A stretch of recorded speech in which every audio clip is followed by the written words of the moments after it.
On the other side of the coin was Alistair Clarkson and North Melbourne. He spoke about Jack Viney last week twice. Once in a press conference where he refused to mention people's names. The next day on SEN where he did. And this was him being grilled on this post-game today. You know, you're naming players, like you know what you're doing. Like when you name a player, like that's going to be discussed. Well, we'll just shut up and say nothing then. No, I'm not saying that. It's just it's something in the past you haven't liked contracted players being discussed, and then you've just sort of just done it yourself. But it's in these guys are in the twilight of their careers. If we don't want to crowbar anyone out of their footy club, maybe the best thing is just to shut up and not give anything to the media at all, and that will be to the detriment of the game, I'd reckon. So maybe I'll do that next time. I hope he doesn't do that. I don't see what the issue is in today's game when clubs are meeting with players mid-season with coaches talking about contracted players at other clubs. I mean, half the trades that occurred between 2018 and 2023 were contracted players. So if a coach, tell me if I'm wrong, a coach wants to mention a player who's contracted, I think there's bigger issues in the game. Yeah, I think we're getting mature enough to accept it. He's just probably saying what everybody else is saying. Is it the fact that a coach is saying? Is that what?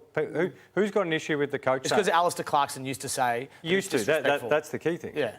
The landscape's changed. Let him go. I don't like it, but I might get used to it because it looks like happening more regularly in the future, I suspect. That's my point. It's just going to happen more and more. Yeah.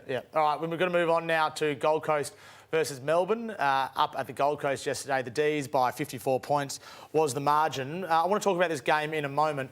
But Jack Viney's future, I just mentioned it. Just have a listen to the change of narrative here. Jack Viney did a story with Nathan Curry for 9 News during the week, and he was asked about his future, and then he was asked about his future yesterday by Alistair Lynch. Is sticking around with the D something that you're keen to get done? Yeah, absolutely. I love the Melbourne Footy Club. No plans to, not be a one-club player. That's my dream. And you're not going anywhere? No. We'll get through the season and we'll see how it pans out. That's a bit of a shift. Didn't put it to bed.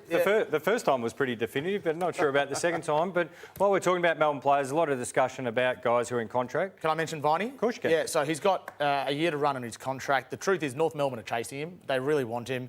I don't know whether Viney's going to go, but he's certainly weighing it up.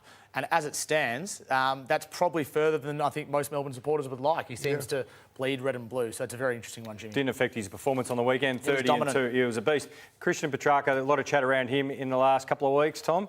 Yeah, so we reported on 9 News on Monday night that he would leave if he was out of contract. That still remains the case. Clearly, that's a hypothetical. But the truth is that he wants to go. That is the truth. What I don't know is whether that will lead to a trade request, because it takes a bit of courage to make a trade request, Lee, when you're not sure if you're going to be able to get out, because then you're going to walk back into the club with a tail between your legs. And that's, I think, what Petracca and his team is weighing up at the moment. And he won't request a trade if he doesn't think he can get to another club. And it's going to be seriously hard for that to happen. That's a big call. It's one thing to be a bit disgruntled and unhappy. I mean, he's got a bad injury. A lot of things have gone wrong at Melbourne just lately. So, OK, I can understand him being disgruntled.